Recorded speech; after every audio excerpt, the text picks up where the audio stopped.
Sebelumnya saya awali, Assalamualaikum warahmatullahi wabarakatuh. Jumpa lagi dengan saya. Di sini saya akan menyampaikan materi yang berikutnya atau pertemuan yang ke-9 untuk mata pelajaran produk kreatif dan kewirausahaan TKRO ya, TKRO dan TPSM SMK Mambaul Ulu Muncar.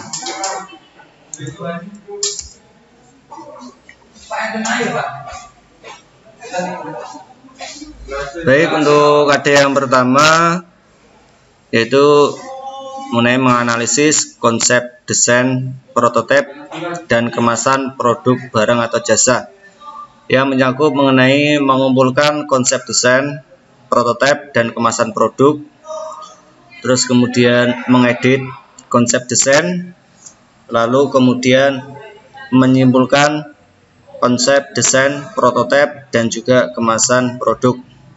Terus untuk KD berikutnya yaitu membuat desain atau prototip kemasan produk barang atau jasa.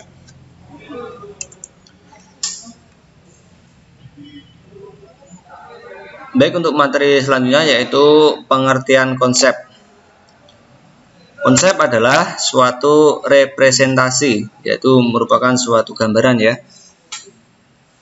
mengenai sesuatu yang bertujuan menjelaskan suatu benda, gagasan ataupun peristiwa. Secara etimologis, kata konsep itu berasal dari bahasa Latin ya, yaitu conceptum, yang artinya sesuatu yang bisa dipahami. Pengertian lainnya yaitu merupakan serangkaian pernyataan, ide, gagasan yang saling terkait tentang berbagai kejadian, peristiwa yang dijadikan sebagai dasar petunjuk dalam melakukan penelitian.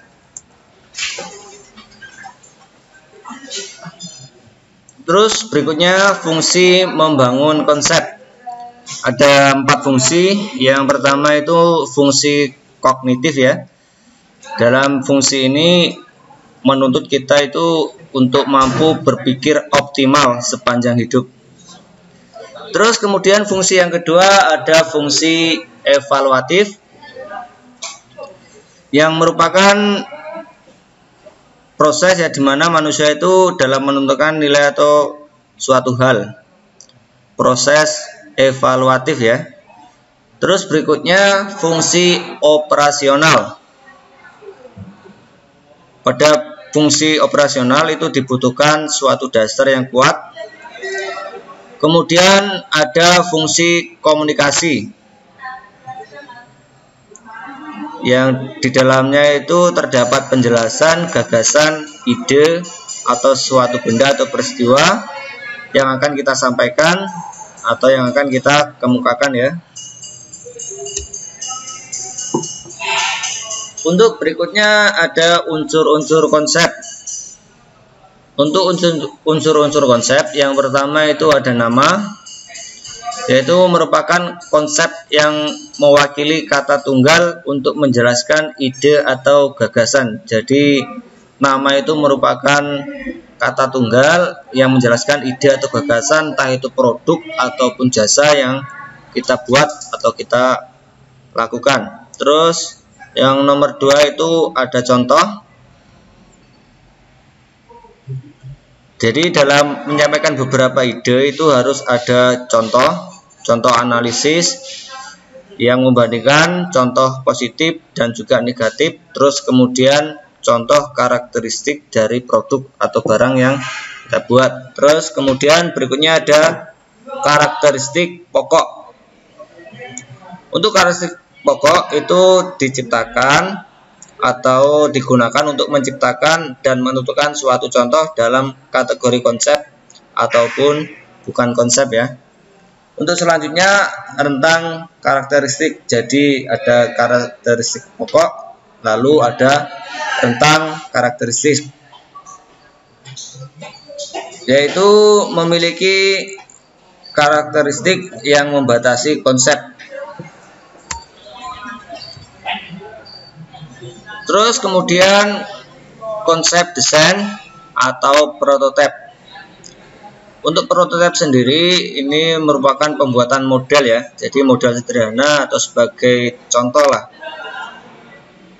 yang mengizinkan pengguna memiliki gambaran dasar tentang program serta melakukan pengujian awal. Jadi sebagai gambaran produk kita ya. Terus kemudian untuk prototipe produk itu bentuk dasar dari produk, itu merupakan tahapan atau rencana ya, rencana pembuatan produk atau produk, yaitu yang isinya itu menyangkut keunggulan produk yang akan menentukan kemajuan suatu usaha di masa mendatang. Untuk prototipe memberikan fasilitas bagi pengembang dan pemakai untuk saling berinteraksi selama proses pembuatan hingga hasil akhir. Jadi untuk prototipe itu memberikan fasilitas bagi kita atau pemakai untuk berinteraksi atau berkomunikasi itu pada saat selama proses hingga hasil akhir dari produk atau jasa yang kita buat ya. Baik, untuk berikutnya tahapan pembuatan prototipe. Jadi yang pertama itu memformulasikan hasil marketing research atau pengembangan riset ya, menghasilkan sebuah gagasan. Jadi untuk menformulasi nanti kita akan mendapatkan gagasan atau ide untuk membuat suatu produk. Terus kemudian langkah berikutnya yaitu penciptaan ide. Tahapan awal bagi kita dalam menentukan produk yang ingin diciptakan. Jadi setelah kita melakukan riset, terus kemudian kita menentukan ide produk apa yang akan kita buat. Setelah itu kita membuat sketsa. Jadi sketsa itu nanti digunakan untuk mempermudah kita dalam membuat gambar kerja atau blueprint ya. Setelah membuat sketsa, kemudian dilanjutkan membuat prototyping atau sampel. Yaitu kalau tahapan ini memulai membuat serta menguji ide yang telah terbentuk. Jadi yang pertama tadi melakukan riset, penciptaan ide, terus membuat sketsa, terus kemudian membuat prototipenya atau sampel. Terus berikutnya pengembangan strategi pemasaran. Jadi setelah ada prototipe atau sampel, kita itu melakukan strategi pemasaran. Setelah itu dilakukan, langkah selanjutnya yaitu kita melakukan analisis usaha. Jadi kita lihat usaha itu kira-kira kedepannya bagaimana, apakah ada keuntungan ataukah impas ataupun kerugian. Terus kemudian pengembangan produk. Jadi setelah kita analisis terus kemudian hasilnya itu menguntungkan atau baik, maka kita melakukan pengembangan produk.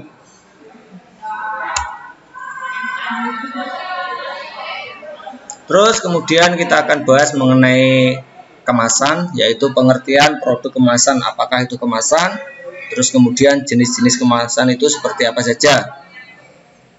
Jadi untuk kemasan itu desain kreatif ya,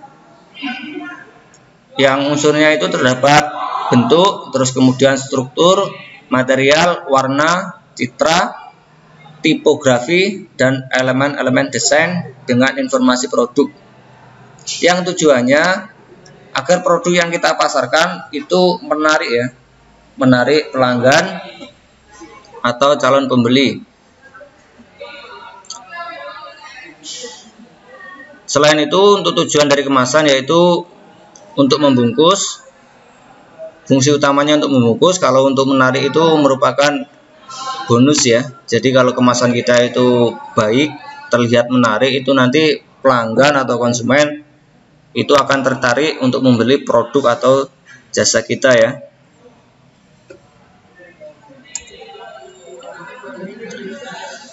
Terus kemudian fungsi kemasan. Untuk fungsi kemasan itu ada dua. Yang pertama itu fungsi protektif. Terus kemudian fungsi yang kedua yaitu fungsi promosional. Ini yang saya sebutkan tadi untuk menarik pelanggan ya. Untuk fungsi protektif ini untuk proteksi produk, yaitu menjaga produk itu mungkin dari suhu luar ataupun keadaan cuaca di luar, mungkin karena iklim, suhu, lingkungan, dan sebagainya.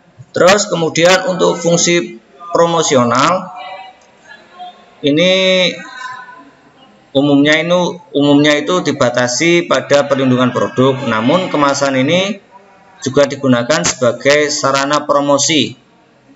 Yang saya sebutkan tadi ini sebagai selain untuk melindungi produk, juga sebagai promosi ya. Yang nanti menyangkut entah itu dari warnanya atau ukurannya ataupun penampilannya. Terus kemudian jenis bahan pembuat kemasan. Yang pertama itu ada kemasan sekali pakai, yaitu kemasan yang artinya kemasan itu setelah kita gunakan maka hanya dapat digunakan satu kali itu saja dan tidak dapat digunakan lagi. Contohnya bungkus plastik, bungkus permen, bungkus daun. Kalau untuk masyarakat sekitar itu biasanya bungkus plastik sering digunakan berkali-kali, cuma itu sebenarnya kurang baik karena dalam plastik itu sebenarnya ada unsur kimianya. Terus kemudian kemasan yang dapat dipakai berulang kali, yaitu atau multi trap. Untuk kemasan jenis ini umumnya tidak dibuang oleh konsumen, yang dapat dimanfaatkan ulang, contohnya botol minuman dan botol kecap. Untuk botol minuman, kalau yang plastik itu sebenarnya masih ada batasan, entah itu 8, 9 atau 10 kali untuk isi ulang ya. Jadi kalau untuk botol yang kaca itu kayaknya berkali-kali nggak apa-apa, tapi untuk yang plastik sebenarnya ada batas pemakaian, entah itu 10 kali pengisian ulang ataupun berapa. Tapi kalau untuk yang kaca itu nggak ada. Terus kemudian kemasan yang tidak dibuang atau semi, ini campuran ini ya. Campuran yang kemasan untuk sekali pakai. Contohnya itu kaleng biskuit, kaleng susu, dan berbagai jenis botol. Sebenarnya untuk kaleng biskuit itu kan sekali digunakan, cuma untuk masyarakat sekitar itu kan biasanya jarang dibuang, entah itu digunakan untuk membungkus produk yang lain. Terus kemudian kita melanjutkan ke pengertian desain, yaitu desain secara etimologi itu berasal dari serapan bahasa designo atau dari Italia yang artinya gambar. Itu sebagai kata kerja, desain memiliki arti proses untuk membuat dan menciptakan objek baru. Jadi untuk desain itu seharusnya kita menciptakan desain baru. Jangan sampai kita menggunakan desain yang sudah ada terus kita gunakan lagi. Untuk desain nanti ada desain grafis atau rancang grafis ya, itu menggunakan elemen visual seperti tulisan, bentuk, dan gambar yang digunakan untuk menciptakan persepsi suatu pesan yang disampaikan. Yang intinya kesemuanya itu sebagai daya tarik ya sebenarnya dari kemasan dan juga desain itu kita gunakan sebagai daya tarik supaya pelanggan atau masyarakat umum itu tertarik terhadap produk atau jasa yang akan kita buat. Terus kemudian ada aturan pembuatan desain kemasan. Untuk aturan yang pertama, sudah pasti kita harus menentukan desain terlebih dahulu. Jadi kita tentukan desainnya. Setelah itu pilih bentuk kemasan yang sesuai. Yang dimaksud kemasan yang sesuai itu kita juga harus melihat kondisi kondisi masyarakat. Kira-kira untuk yang menarik itu apa? Terus kemudian pemilihan warna yang tepat. Lalu kita itu harus menggunakan kalimat sederhana tetapi memiliki daya tarik.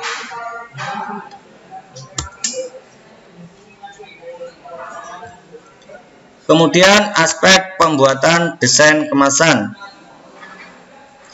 Jadi untuk aspek dasar pembuatan untuk menentukan kemasan produk itu nanti ada daya tarik kemasan. Terus kemudian desain kemasan sebagai media komunikasi dan informasi. Jadi ada daya tariknya, terus kemudian ada media atau informasi yang tertera pada desain kemasan tersebut.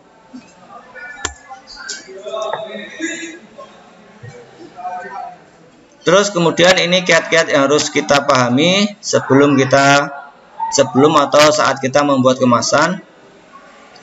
Yang pertama, kita harus memahami proses printing. Itu sebabnya di awal tadi disebutkan mengenai pemilihan bahan, warna, dan juga bentuk ya. Terus kemudian mampu mensiasati biaya printing. Untuk biaya printing ini termasuk kendala ya, karena untuk produk itu kan kita mencetak produk atau membuat produk itu dalam skala yang besar. Jadi gimana dalam pembuatan atau proses printing itu dalam jumlah besar itu kita tidak terlalu mahal. Misalkan satu lembar itu dibuat menjadi 2 atau 3 kemasan. Dan terima kasih atas perhatian. Saya rasa sudah cukup untuk materi ini. Jangan lupa untuk menjaga kesehatan. Sampai jumpa di materi selanjutnya. Saya akhiri. Assalamualaikum warahmatullahi wabarakatuh.